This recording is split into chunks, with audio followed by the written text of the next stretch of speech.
Hey guys, welcome back to another cryptocurrency news article. This one comes out of the NASDAQ, and CBDCs are the best argument for why we need crypto. This is ran by Nick Saponaro, CEO of decentralized payment platform provider Divi Labs, and let's hear why this is a good argument.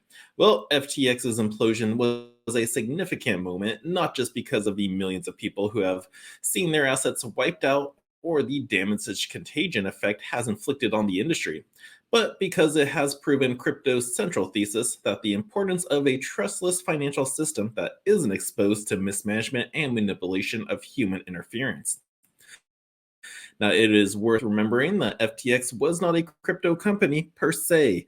As a centralized exchange, it was more like an unregulated bank that positioned itself as a trusted third party and custodian of the funds on its platform. That was the theory. Anyway, in reality, it was playing fast and loose with users' assets. Much of this will be blamed on a lack of compliance, but the traditional financial markets are far from immune from this type of greed driven apocalypse.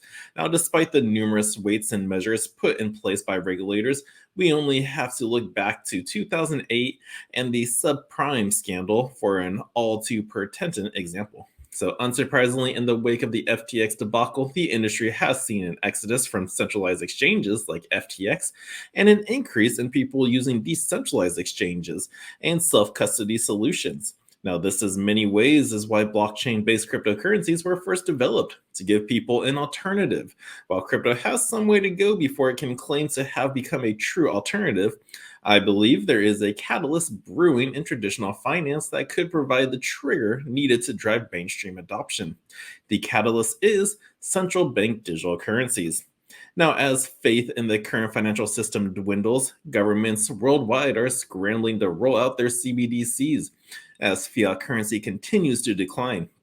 A CBDC would enable central banks to mitigate competition from crypto, fintechs, or large private companies like Apple or Meta launching their own digital coins. Now, it is important to highlight that while there are some surface level similarities, CBDCs are not cryptocurrencies. CBDCs are digitized, centralized national currencies that carry significantly different sets of risks to consumers. Now, according to a recent published research paper by the European Central Bank, 90% of central banks are exploring their use.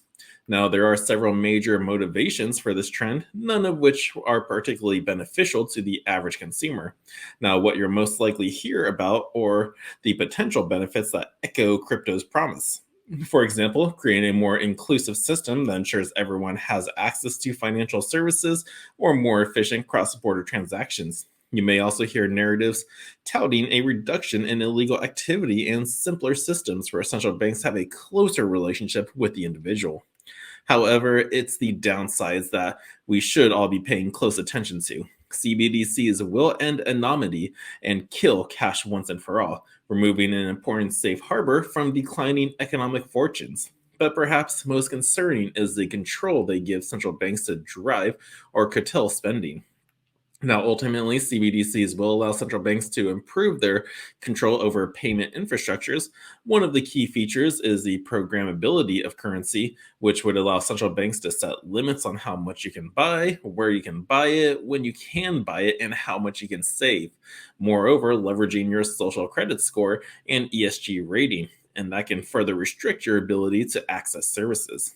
Now, the biggest concern is the ability to create negative interest rates. This is not the same as the negative interest rates we've recently seen in the Eurozone, whereas negative interest rates with traditional currencies effectively pay you to borrow.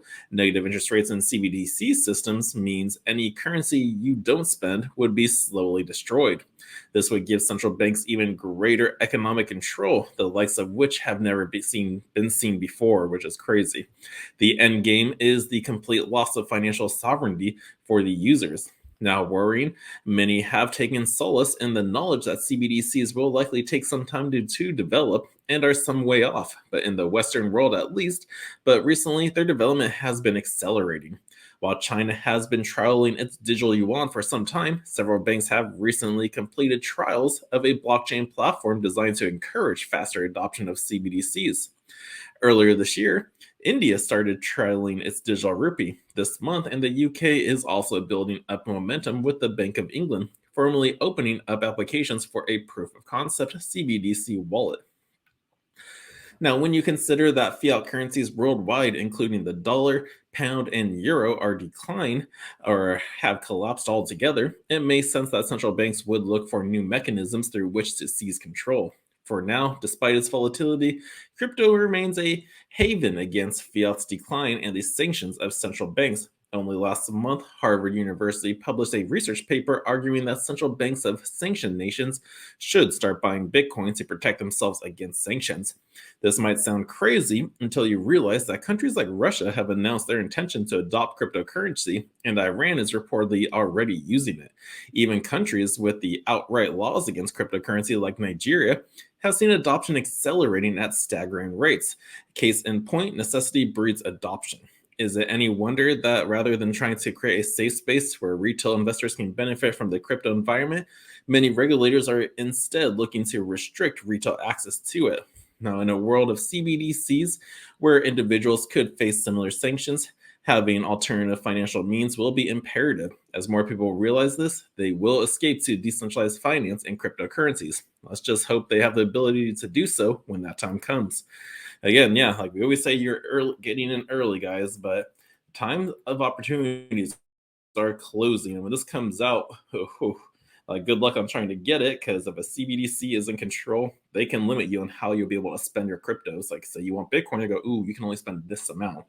And like you may go, well, I'll just start using cash. Well, how can they get rid of cash? We're already seeing it happen in Nigeria where they're limiting cash withdrawals through ATMs because it was more to push their CBDC that wasn't getting adopted so much. So now it's like, okay, we're going to force you to use this now because so you won't be able to take out too much money, but you might want to use these CBDCs instead. So be aware and be careful. Like this really is a need and could be a good argument for why we do need cryptocurrencies. Because once this gets released, you better hope you have crypto or some way of earning actually crypto in the market as well, outside of the traditional system. So that way you can still survive and not be forced to only rely on CBDCs. But great article, Nick. I always love seeing these in the NASDAQ when you get them out there. And if you guys like this article too, hit that thumbs up, subscribe, share this with your friends. And until next time, the Crypto Sherpa is out.